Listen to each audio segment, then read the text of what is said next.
namicha keessa wanta nu bakka sanii kaafne biyya kan deegeessite achitti ramadatte gosa kan keetti fira kan kee nama inni waan balleessin maraa hiisifta jechuudha. Namni tokko namni barate namni hawaasa bulchuu dhugaa barbaada hawaasa isaatii jiraata. Hawaasaaf gatii kafala. Fedhii nama dhuunfaa eegu jechuun nu bakka nubbu. Isin eega firummaa fi gosummaan nama baalee fuutanii baalee bulchan jettanii nama keenya kaachisuutti yaalaate dhageeffadhaa. Wallalaati biyya keenya keessa yeroo hatattama keessatti waan hin bahin tuu jedha baadiyyummaa jetti jedha. Bulchaan baalee harargeeta. Bulchaan baalee waan harargee ta'eef waan harargee ta'eef dhageeffadhu kun sharmuutaadha. Sharmuutaan nadhooteessan ta'affaan argetti fincaanu ta'affaan isii ajaa'ibahu. Wasakni nadhooteessanii wasakni baalagee sharmuutaan nadhooteessan ka hudduu isiitu qadaadale ka miidiyaa irra teetti abbaan arge hudduu isii ilaalu. Ajaa'as jala deemtee waan argite naaseen ka ajaan qofti afaan isiin ta'u ka soddaatii hin kabaju. Ka soddaatii hin kabaju. Nadhoote san kasoddaati bira taa'ee akkana haatee godhi namaan jedhu amala san hin qabnu safuudha akka baaletti. Yoo akas dhuftee warri kun ka harar waan shamaanaa barreessitan dubartitee sadikii isinii galchaani. Kantiibaan magaalaa Roobee baadiyyoon gaafa qabsooftee hin beeytanii. Gaafa an ol ka'ee wallaahi la'aziim guyyaa lama keessatti isin dingilchuu deemaani. Bulchaan magaalaa Roobee dhageeffadhaa.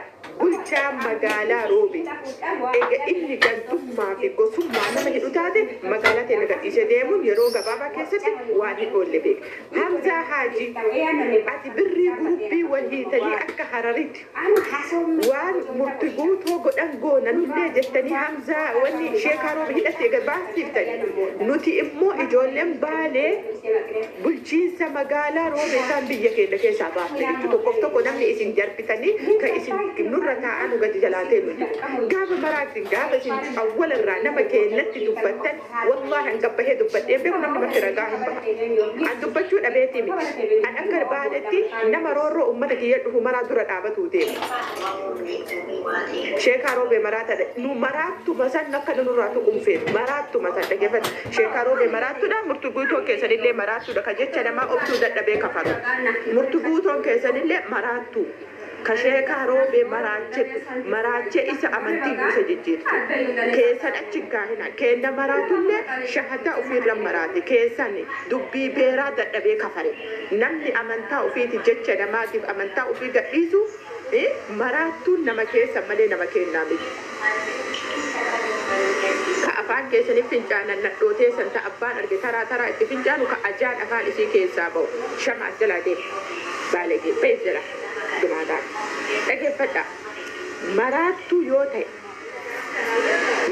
yoo ta'e kutubeesi diqaalaa ajjeesanii dhalatti kootu ilma mirqaana jimaatiin dhalatti ka halaala osoo hin taane beeskisa dhageeffadha. Yeroo gabaabaa keessatti sheekaa Roobee ima hiikamadde. Ima hiikam akka hidhatti ima hiikam garuu bulchiinsi magaalaa Roobee ka firummaa teessanii deemu ka gosummaa teessanii deemu magaalaa Roobee gadhiisuu qaba. Yeroo gabaabaa keessa gadhiisuu deema jechuudha. La'annamoo namni isin itti duultanii namni isin firummaan eega oromummaan isin harkaa baddee nu ijoollee jaarraa abbaa gadaa jennee bobaa jala wanni isin kaahannu seenaa kalee abbootiin teenya walitti dalaytee garaa nu nyaate malee isin ammoo yoo afurtuu keessa nutti bandandaate nuti afirraa isin qaqqabu wallaalu wallaahi nutti buutanii akka baaletti nutti buutanii takka isinii obsina lama isinii obsina sadii isinii obsina afur ammoo yoo isin obsiteenne sodaa isinii fakkaatte ofirraa isin dhoorkina jechuudha. Ifirraa isin dhoorkina akka isin hin dandamannetti isin dhoofna nuti hin beeku baaletti buutan taanaan dhageeffadhaa nuti akka ifirraa isin dhoorkinu qabna. Bulchaan magaalaa Roobee yeroo gabaabaa keessatti bulchaan magaalaa Roobee biyya tana gadhiisee bahuu qaba. Namichi garaan bulu sun namichi baallaqaan bitamu sun namichi waan dalageef waan achi kaahameef hin beekne sun namichi barumsa isaa waggaa meeqa waan barateef garaa isaa guutuuf saba isaati jiraachuu hin beekne Oromoo ta'uu shakkaa'an. Bulchaan magaalaa Roobee ka Hararii dhalate Oromummaa isaa shakkaa'an. Dhugaa isin hima Oromoo ta'uu isaa shakkaa'an. Abbaan garaa Oromoo ta'uu hin danda'u. Namni maallaqaan abbaan fedhe gara fedhe isa oofu Oromoo ta'uu hin danda'u. Wanni inni barateef maallaqaan uummata nagaa hidhuufi wanni inni achi taa'eef nama gosummaan doorsisuufi sadiif achi kaa'atanii yeroo gabaabaa keessa biyya ta'e gadhiisee bahuu qaba. yeroo gabaabaa keessatti. Dhugaa isinii hima.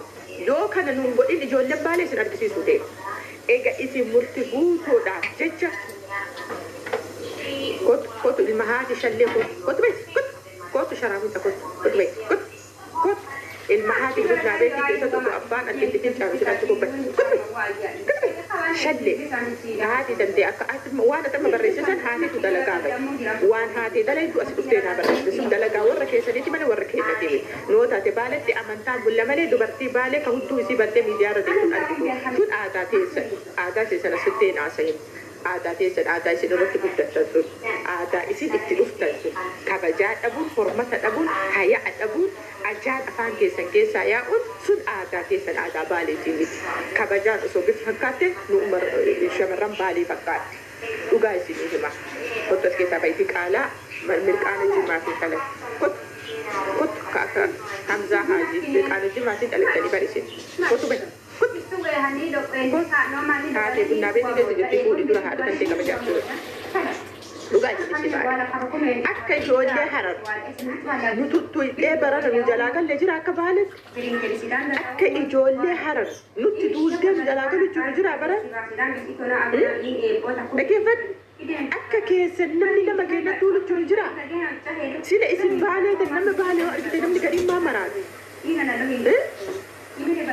maal abbaa sodaa rasuta soddooma isaa haatiras inni sodaa jedhee gaduu kabajimoonni nu isa kabajimuuf maaltu jira kantiibaan magaalaa Roobee dhaggeeffadhaa kantiibaan magaalaa Roobee yoo inni biyya san keessaa hin bahin ana aanjena dhalchine maal jetti yoo inni hin bahin biyya san keessa yoo inni yeroo gabaabaa keessatti hin bahin egaa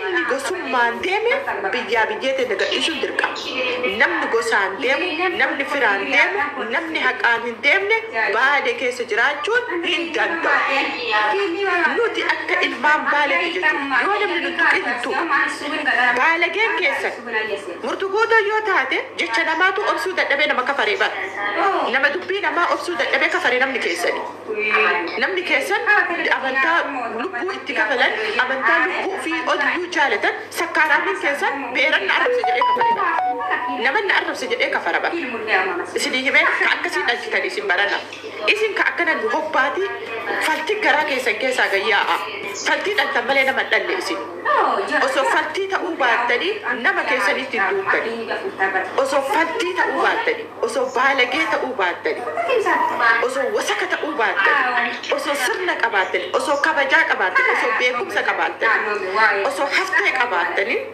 gosummaan nama doorsistan fira keetiif hidhame fira keetiif sisteemii sheekaa Roobee nuti immoo sheekaa Roobeetiif gatii kafalamu kafallee baafne bulchaa magaalaa teenna bulee gosummaaf gantummaa nama bulchusan baalee keessaa baasuu ta'e kan moonni nuyi sirriitti dalagaa akka baaleetti nama sodaan beenu warra balka abanu nama sodaatu miti osoo kabajaan bifa